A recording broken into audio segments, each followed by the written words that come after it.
We do have some breaking news on Occidental's bid to buy Anadarko. You can add another name to this list of people who are competing in this. Berkshire Hathaway committing to invest $10 billion in Occidental. This is contingent on Oxy going ahead and buying Anadarko.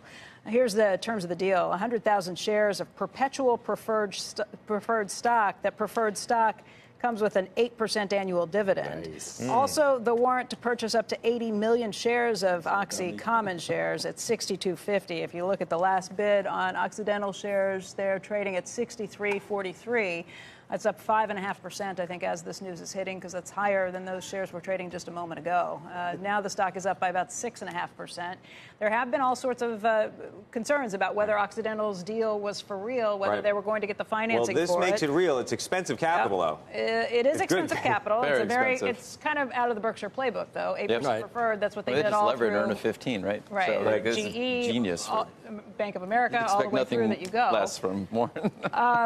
You know, we did have Dwight Scott on from Blackstone earlier this morning. He was saying in the energy sector in particular, people have run from the credit there because they have not wanted to get involved in these things. But this is $10 billion that would go straight towards that. Let's take a look at how the other stocks are reacting as a result. Anadarko looked like it was up on this news, too. I guess the question remains, will Chevron come back in with a higher offer? Or not. Or is this going to be something that Occidental walks away with at this point? Chevron shares up by about 2%.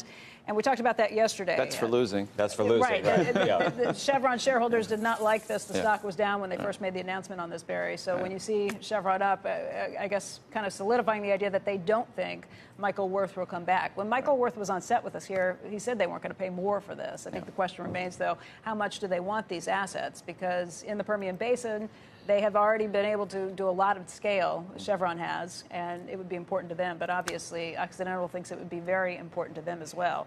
Anadarko shares right now up by about 7 cents. And again, the breaking news on this is that Berkshire Hathaway is committed to investing $10 billion in Occidental, contingent on Oxy going ahead and closing that deal with Anadarko. Let's get down to the New York Stock Exchange, get to Jim Cramer, and see what he thinks about this deal and the McDonald's earnings this morning. Jim, let's start with the breaking news first, though. This battle continues. It's game over. Game over. Chevron walks away. That's the end. Chevron's not going to pay. This is too. Vicky Hobb gets it. Vicky Hobb can do a lot. She's Occidental CEO, and she's got a lot of property already in the Permian, and I salute her. I mean, it may be expensive capital, but she obviously knows what she's doing in terms of return. I know that Worth loved those properties, but I know he's not going to pay up. So you can just say this one is finished, and either Chevron's going to look for another player, or Chevron's going to say, okay, there's better growth away from the Permian. But that's amazing. It's an amazing thing. And I think it's noteworthy about how undervalued Oxy is, because who knows value Becky better than Warren? Right.